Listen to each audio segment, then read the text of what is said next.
Hey guys, I'm back for another quick video.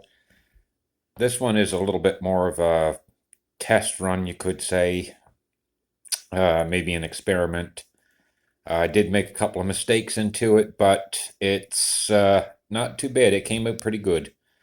So right now I'm just stirring up a little bit of epoxy, adding a little green and making a base, and I'm leaving this for a couple of days, and that's a piece of red cedar that's in there.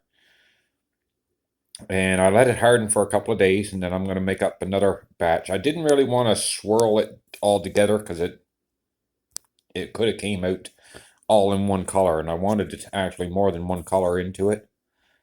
So I mixed up some green, let it harden. So now I'm doing some orange in the middle. Now I'm realizing too that this orange, I probably shouldn't have used a piece of wood at all because this orange didn't come out at all in the finished product. It ended up getting just all turned away. And now I'm going to mix up a little bit of purple. These are all pearlescent colors that you can get online for epoxy. I'll put a link in the description below.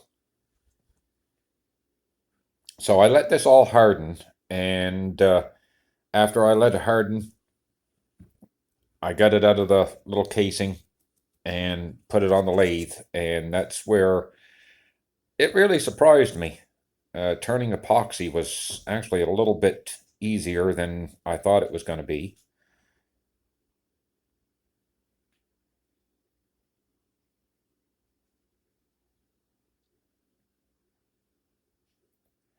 Now I got it sized up on the lathe and got it turning good. And I'm using a 3/8 spindle gouge. And here I started carving into it, and I was taking too much off. So I started making my cuts a little bit smaller, a little bit lighter. The epoxy just turned away so quick. It was really amazing how fast it would turn away. And the shape that I was going for, I was hoping for some orange to stay in there, but it just didn't, not for the shape that I was going for. So, but I did get the purple to stay, and the green, of course, stayed in there and came out pretty good. So now I'm right down here to the wood pretty well now. Most of the orange is gone. So I'm sanding up from 100 grit right up to 220, and then I'm wet sanding from 220 to 600. And it came out pretty good after wet sanding it, and right up to 600. I didn't bother to go any farther than 600. So now I've turned it around, and I've got a piece of non-slip fabric in there just to protect it, keep it from the jaws getting onto it. And I've got the bottom all flattened out.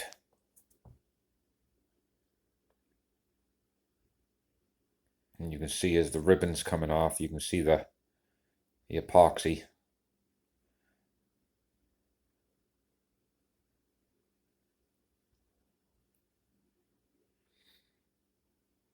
This was a quick little project to do. I was really surprised at how fast epoxy trims down, and how light of a touch you got to have, or you're going to end up just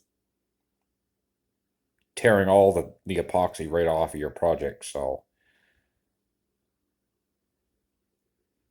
but right here I'm just carving the top side. This is the top side of the handle here, right here, right now, and then I'm going to have to make a hole at some point here in the top of it. A lot of that spinning is the epoxy, the little ribbons coming off the epoxy. Some of it's that fabric that's holding it in there. Okay, so now there's where I'm marking my hole.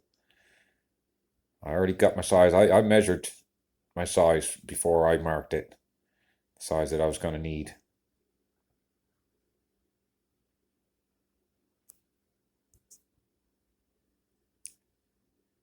And I have no idea why it just there